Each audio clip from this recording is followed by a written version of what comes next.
It's Divas That Care Radio. Stories, strategies, and ideas to inspire positive change. Welcome to Divas That Care, a network of women committed to making our world a better place for everyone. This is a global movement for women, by women, engaged in a collaborative effort to create a better world for future generations. To find out more about the movement, visit divasthatcare.com after the show. Right now, though, stay tuned for another jolt of inspiration. Namaste and welcome to the Divas That Care Network. I'm your host, Gia-Raquel Rose, owner of Airs Above Yoga, and you are listening to Above the Ground podcast. If this is your first time tuning in, we are headed into our 16th year and listened to in over 30 countries. I would like to personally thank you for taking the time and giving me the gift of your time. As always, it is my honor to hold space with and for you. And first of all, allow me to say, as this will officially not be evergreen, Happy New Year to everyone. We're moving into January, and I want to touch on a couple things. You know, I've always been I'm not a big New Year's resolution person. I'm sure I've said this in the past, mainly because I feel like everyone should always be striving to just improve upon who they were yesterday, which kind of inspires that element of forgiveness intertwined with the element of determination and moving towards your goals. But I have to say that at certain times, you know, you can kind of feel like a little kid that's gotten knocked over by the waves of life, right? Where you're just trying to stand up and you can't quite get to it. And of course, obviously, as a little kid, you want your mom or your dad to come and pick you up and take you out of the water. But as we grow into adults and those waves turn into real actionable issues that we have to navigate and gracefully pull ourselves up out of the sand and stand tall towards, I'm not even going to say against, but towards, you know, there's not necessarily a mom or dad coming to save us. And so it is up to us. And so, you know, if you've ever gotten knocked around by a wave here or there, you know, like not only is it a little disorienting, it's always scary, and it's always something that you need to first survive, right? First get out from under the water, first be able to get your breath. Second, I mean, depending on the wave, if we're going to run with this metaphor, you need to be able to know which direction is up and which direction you're actually supposed to head in. And a lot of times I think that's where, in really truly terrifying situations, that's where people can get really disoriented when you're not just at the beach, but you're out in the ocean. And when we're talking about the metaphor of a child at a beachfront, typically you can pull yourself up to that air relatively quickly. But after you have thrashed and fought and tried to stand up and got knocked down again. And eventually you'll see, if you can picture it, I can very clearly in my mind's eye, you know, that little toddler kind of traipsing out of the water and just crying and screaming and, you know, just being very, very disillusioned with themselves after getting their, you know, what's handed to them by the beach. And so what's the most important thing that we need to do after we've gotten our what's handed to ourselves? Well, it is rest.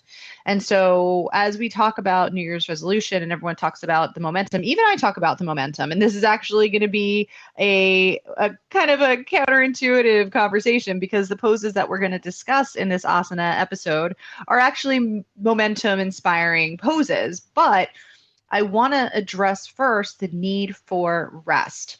And the reason that I, you know, other than my collaboration always with Divas That Care Network, I also took a break through December. And I'm okay with that. And I hope you guys are too, because it was a very, very challenging holiday season for me, as I know that it can be for many people, no matter what their circumstances. The holidays, I think, can be very triggering and very difficult for anyone who's lost someone. I know I've discussed this in the past, and this year was particularly challenging for me. I will share that I didn't even get a tree this year, which always makes me sad when I don't have a tree or I don't put decorations up. But you know what I did do instead is I got my house in order. And I took the time that normally most people would take in their shopping and their wrapping. And not that I didn't do some shopping and wrapping, I did for others, but all of that time and energy that I would take and put into getting a tree, decorating it, putting all the things out, putting all the things away. I said, you know what, this year I need to focus on balance, and I need to focus on, you know, standing up from these waves that have kept crashing. And so what did I do instead? I said, I'm going to take a rest. I'm going to actively choose to make different choices in this month of winter, of December, the solstice. And I'm going to take every moment that I can to really just be with myself, sit with myself, heal with myself, quiet, peace and quiet. And so I really focused on the peace of the month. And, a hectic or a chaotic desk for me, closet for some people, workspace, living space, anytime that happens, it is, I believe, I'm not the one who coined this, but it's a reflection of your mind. It's a reflection of your being. And I had been, very busy. I have a different full-time employment situation now. And I've been trying to keep this podcast going and working full-time.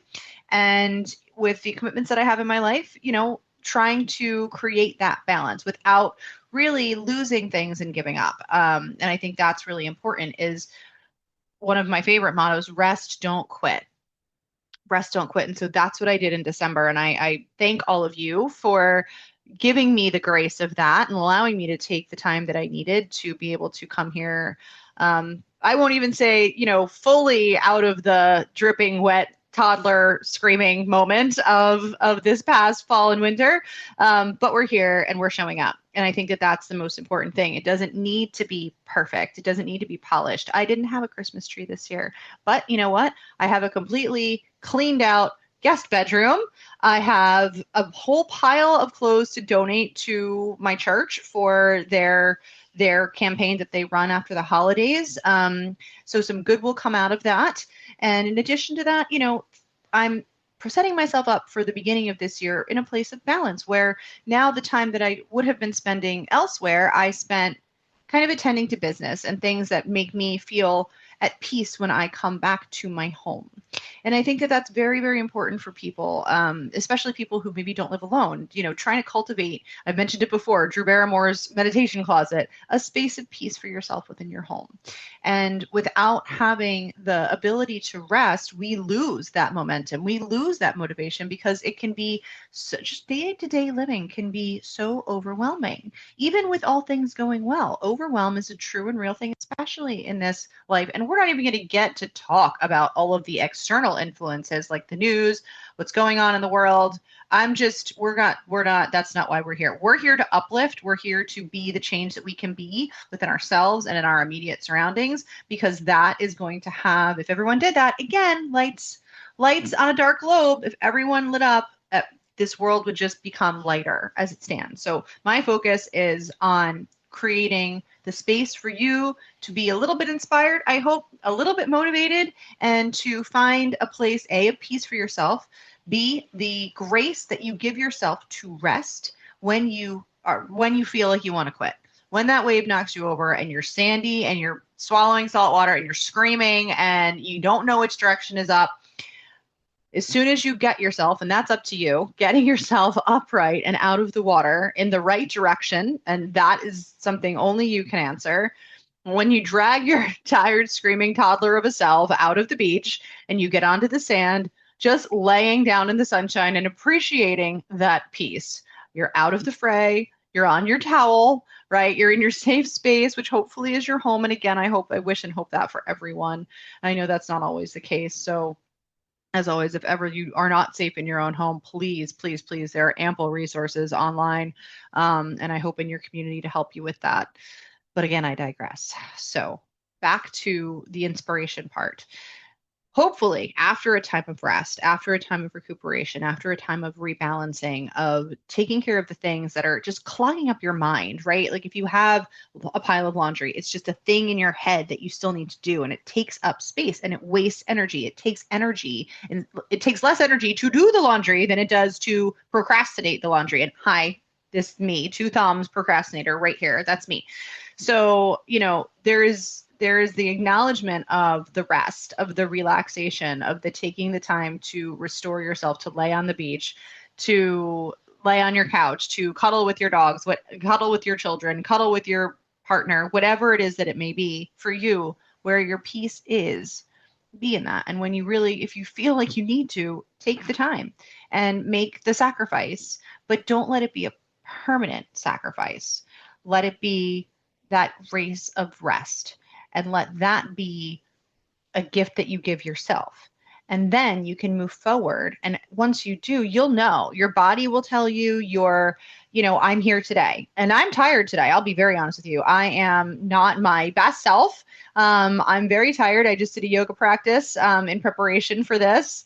And, for me, as someone who practices yoga on a pretty regular basis, you can tell in your body there are some days where just it's harder. You're sluggish, you're moving slowly, and that can be from any number of things, from diet to hormonal to just the amount of sleep you got the night before.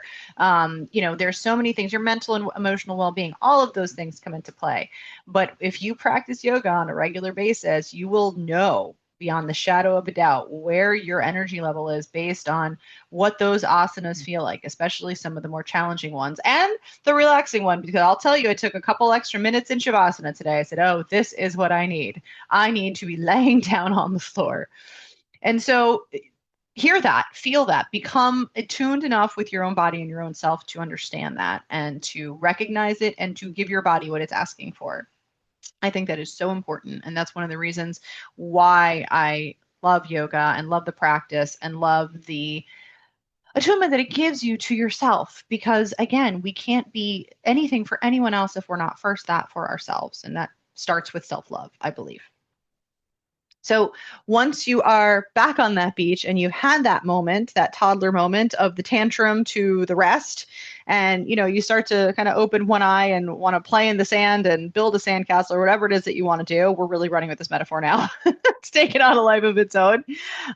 You're going to need to find that spark and that momentum back. And those are the asanas that I want to talk about. So there's a whole situation going around about the different starts of the new year, and maybe it's just on my algorithm, but I think that it's always been made a lot of sense to me that as we enter the new year, we've just entered winter, we've just had the winter solstice, and we are starting what would be a brand new year in the dead of winter, where it's cold, it's miserable outside, you've just spent all this money you necessarily didn't want to spend, or you've spent extra around the holidays.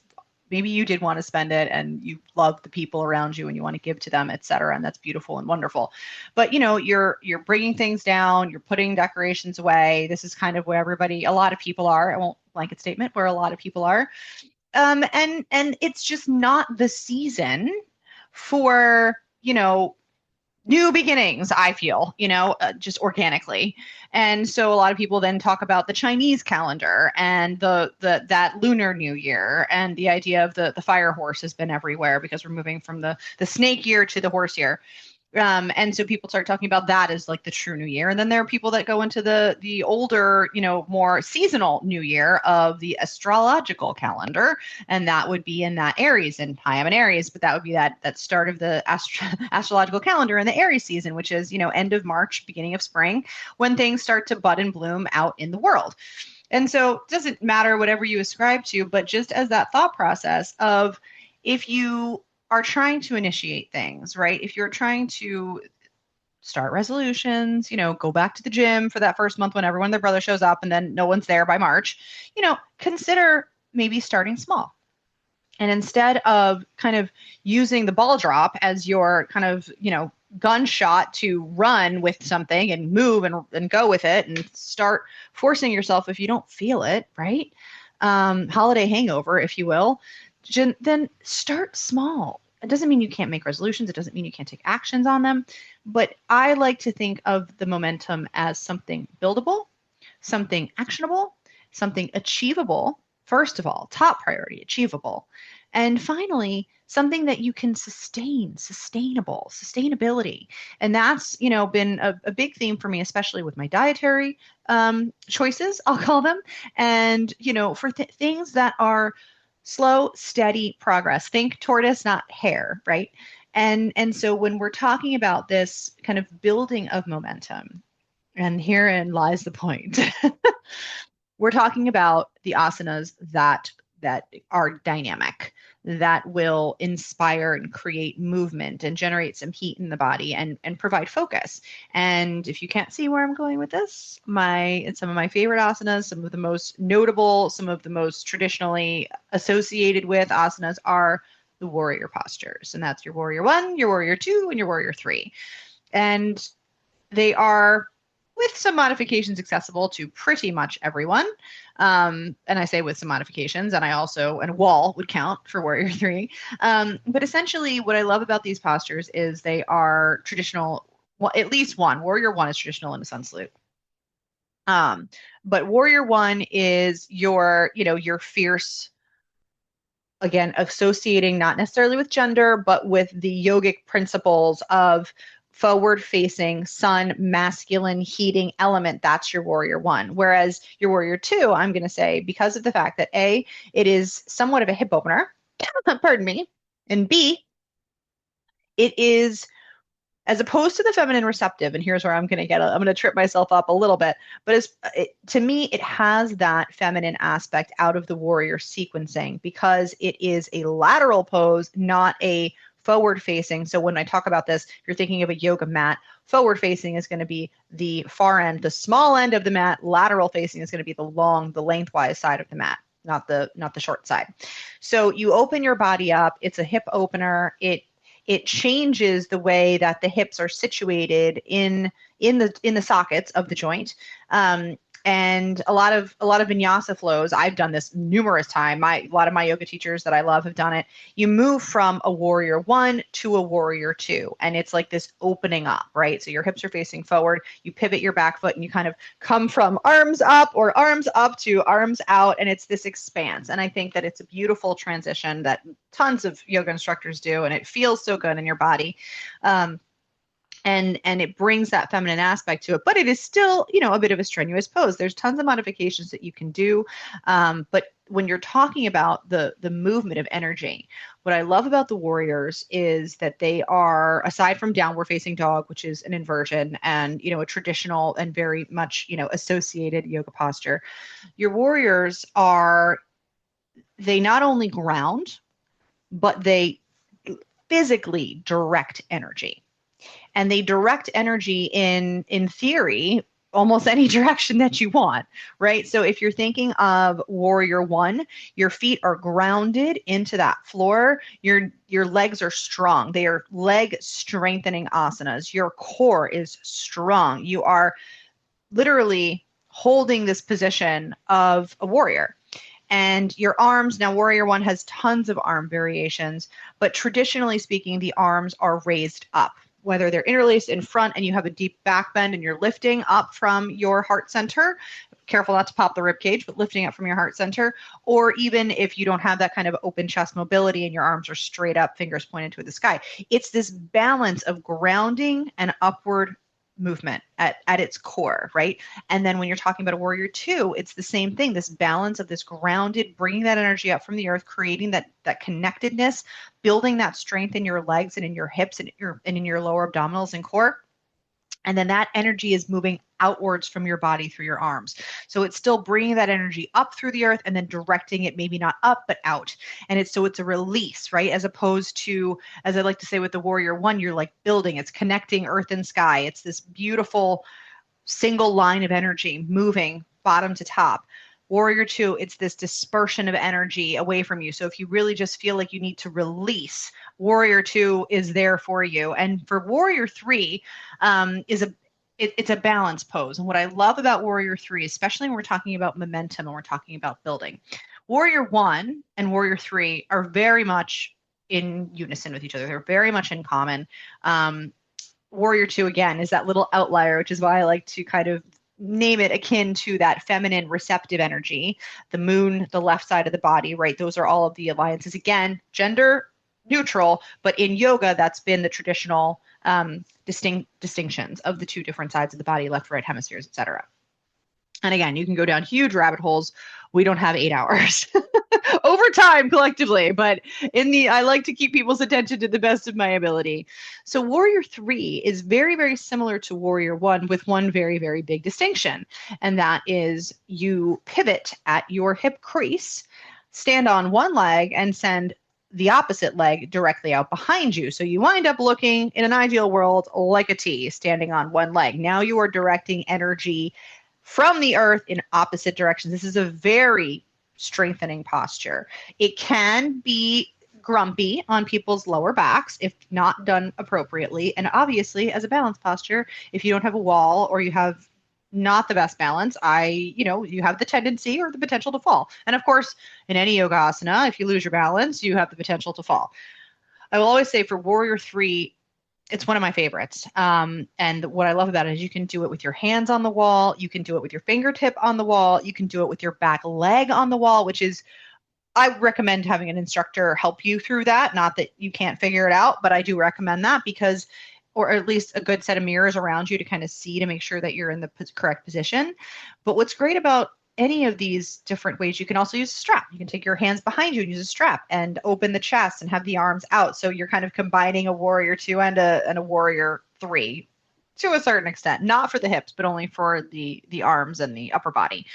And there are so many ways to kind of prep yourself for the Warrior Three posture, which again is the most challenging of those three, and it directs that energy. You feel like you're moving forward, but you're also, my biggest cue for this, and what I do with a lot of my students is I'll stand behind them and I'll have them press their foot into my hip. And the light bulb moments that I get from students that forget about their leg, and you're just kind of hovering, you have this limp, floppy foot, which is not the point.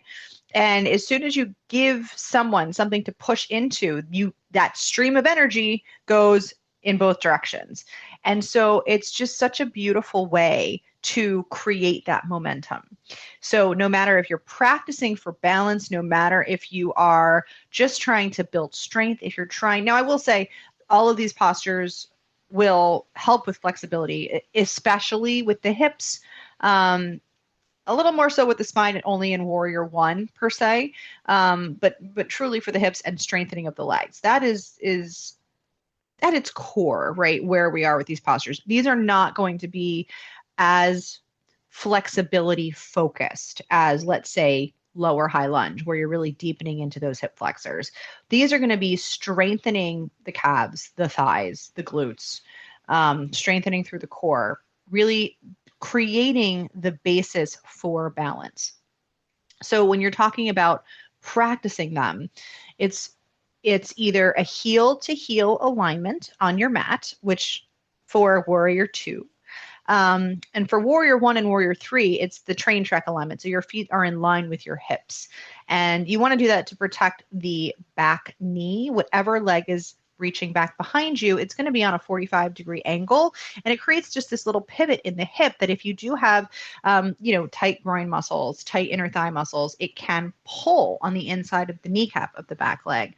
So if you feel that, you always want to shorten your stance. If you have a little bit of weakness through your quads, you want to reduce the bend. In a perfect world, it is a 90-degree angle of the front knee and stacking it directly over the ankle, never forward, never over the toe. That's how you start to move into the patella in the front of the knee.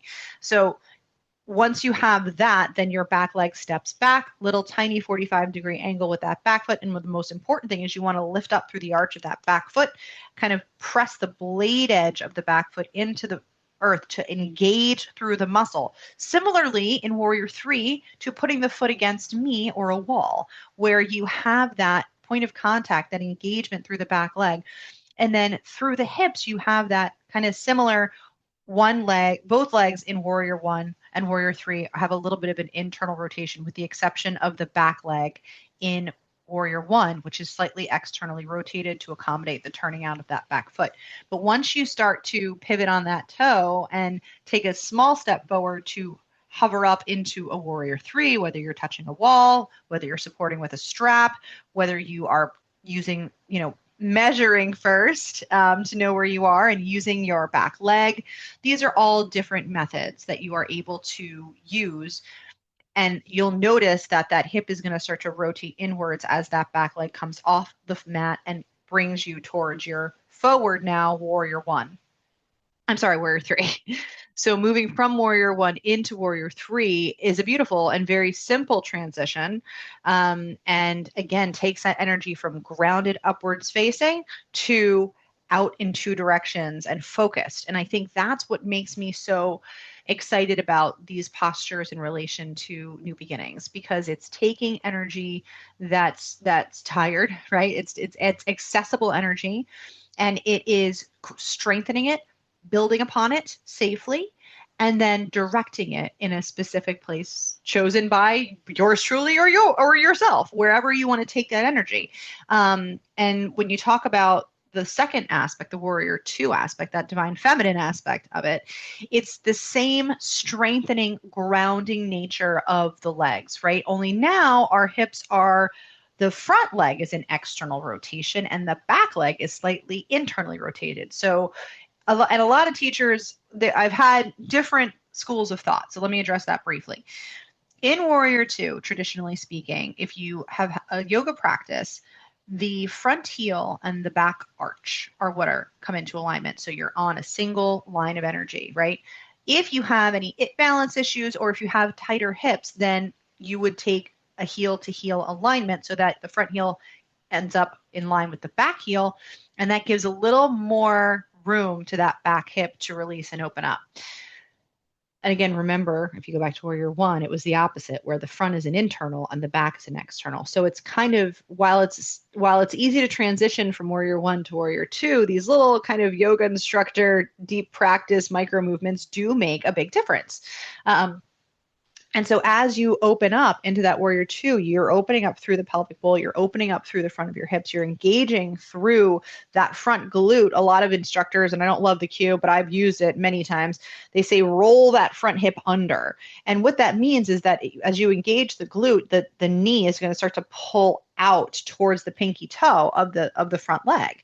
And as you do the same and you ground through the outer edge of the blade of the back foot, you're going to feel, if you have heel to heel, or you start to engage both glutes, you'll feel the compression start to creep up into your lumbar spine. And for many years, I thought that was the way that you were supposed to practice this pose, until the instructor said, no, internal in the back. And it just released all of that compression in the lumbar spine by it basically crunches the tailbone with the pelvic bowl.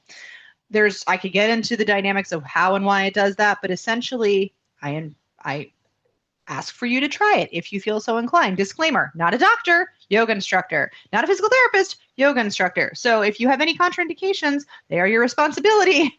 Giant, I'm not a doctor disclaimer alert as it comes to lower back lumbar spine injuries or even hip replacements and these postures. So there are some contraindications to be mindful of. And those are definitely some of them, especially for hip replacements, because that can limit mobility. Lumbar spine surgeries can limit mobility. So we're talking about a generalization, because frankly, that's all that we have time to get into in this kind of a snippet.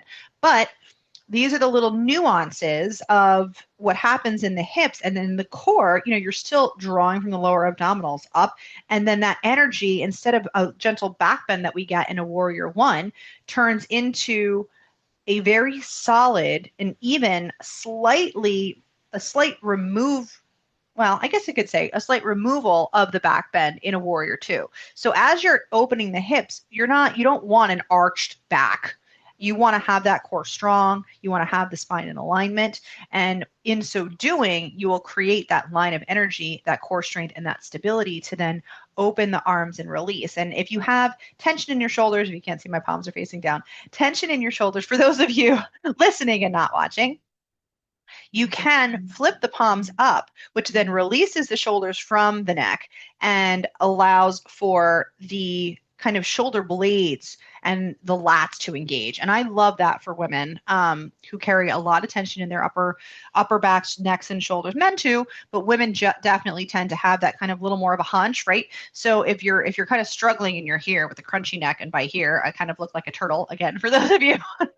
For those of you that are listening, you're going to drop those shoulders down, flip those palms up. You'll feel the opening in the shoulders, and you'll feel the engagement just beneath the shoulder blades. And that's so important for women to, again, we carry a lot of weight in our chest. Fellas don't. We do, generally speaking. And so this is a great kind of cue for women to get the strength, in the right place, as opposed to dumping into the tops of their shoulders and traps where they're already so tight and strained. So just another little cue into how to make the warrior two a little bit more of a receptive but still strength building pose. And again, sending that energy, grounding through our torso, grounding through our legs, and then sending everything that we don't need away from our bodies through our arms. And I just think that that is a wonderful way to begin to build a solid and steady practice. And when you're talking about a flow of these things, I would almost suggest a lot of times people go from warrior one to warrior two. And I've heard yoga instructors say, never close the hip. A lot of times in a vinyasa, I've done it, instructors of mine have done it. We go in a vinyasa flow from a downward facing dog, step a foot up, open up into warrior one, open up again into warrior two. This is a sequence that you'll see a lot. It's very rare that you'll hear a yoga instructor open up into warrior two and close that hip off into warrior one. It's just not done. And there's different thoughts as to why, but it can create a little bit of torque on the hip if it's not done properly. So a lot of times what I would recommend is for you to potentially start in your warrior one, move through your warrior three. If this is in your practice, if it's not in your practice, then I will encourage you to practice warrior three statically and safely with a wall. Get your balance right, get your favorite placement right, start to build those core muscles that you need in the joints to support the structure of the pose. Building, right? This is all about building blocks, sustainability, achievability, and the ability to continue without A, harming, creating injury of any kind, B, getting yourself to a place where you're bored with it, or C, and just giving up on it, right? We don't want to give up on it. We want to be able to meet these tiny little micro goals that will inspire us to continue to go. And so if it's not in your practice, then I would say moving from a warrior one to a warrior three, and then hinging open from a warrior three. Once that leg is up in the air, you can gently place it into your warrior two and just release everything, including the hips. And I think that is a beautiful little micro sequence that you can try at home if warrior three is in your practice. If it's not, then practice opening up from warrior one into warrior two. Practice with the foot alignment, whether it's heel to heel, whether it's heel. And remember, warrior one, train tracks. Heels are in line with the hips, not each other, unless you're practicing a very strong practice, or there are certain schools of thought that I won't get into that do practice it that way. It does put a lot of torque on that back leg, and I don't love it for the knee. So I like to practice train track alignment in warrior one, moving from that train track alignment gently, slowly, with confidence, steadiness, and stability into warrior three. And then gently, as you place that back leg down from warrior three back to the mat, opening up into a warrior two.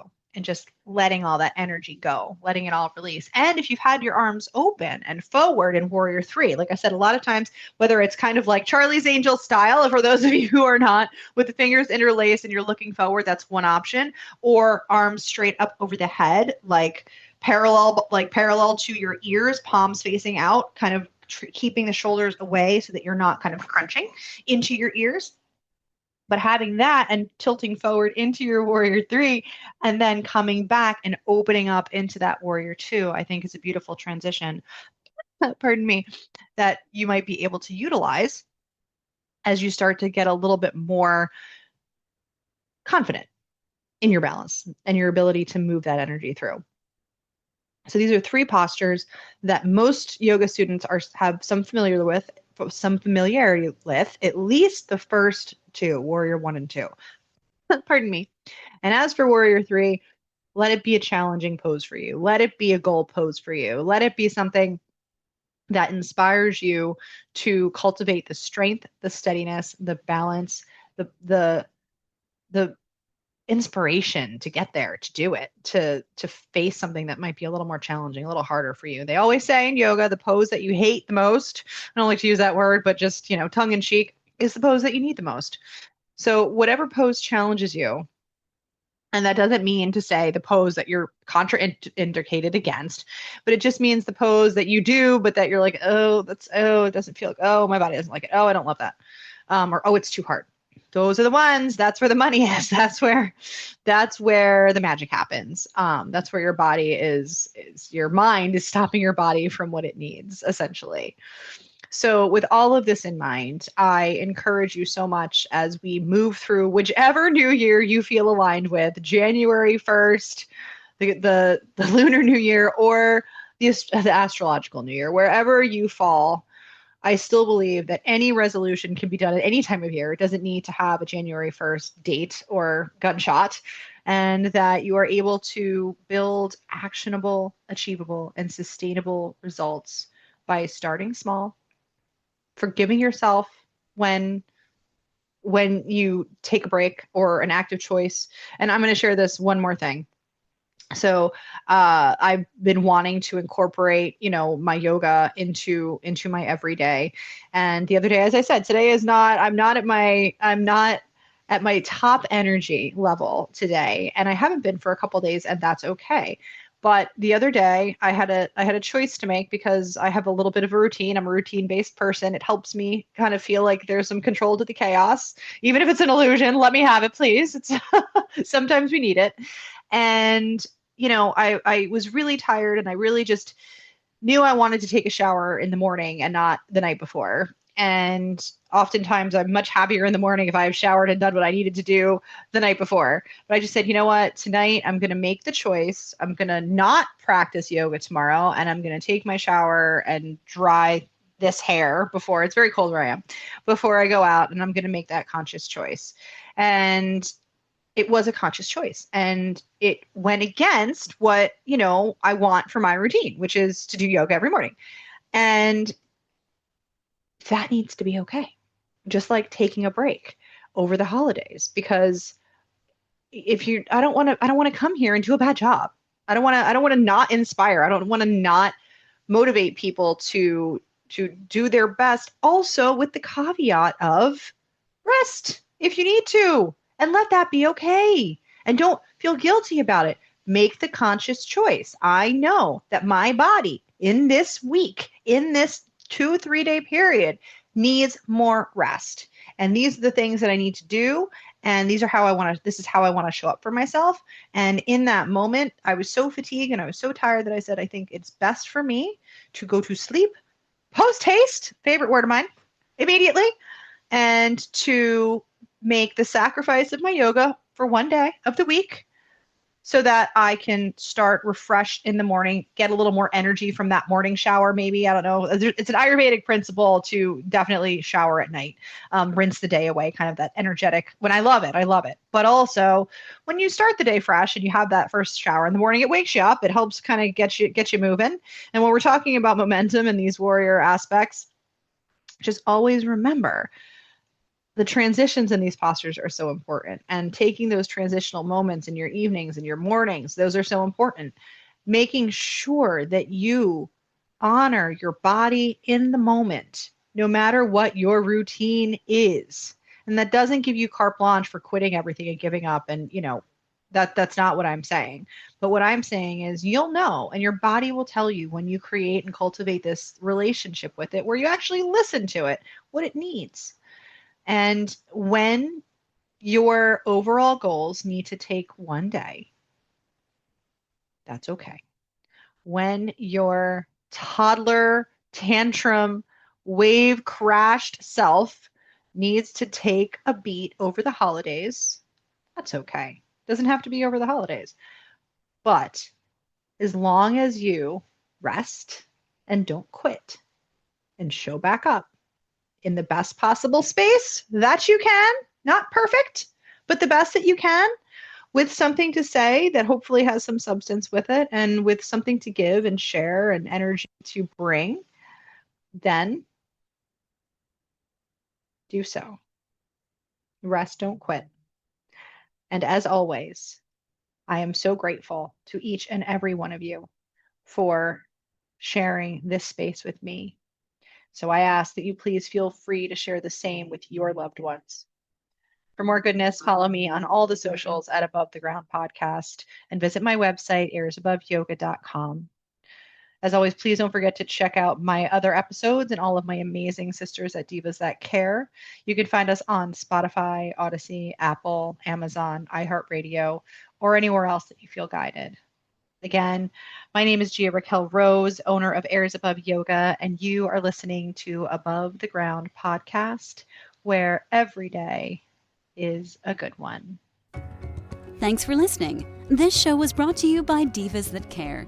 Connect with us on Facebook, on Instagram, and of course on divasthatcare.com, where you can subscribe to our newsletter so you don't miss a thing.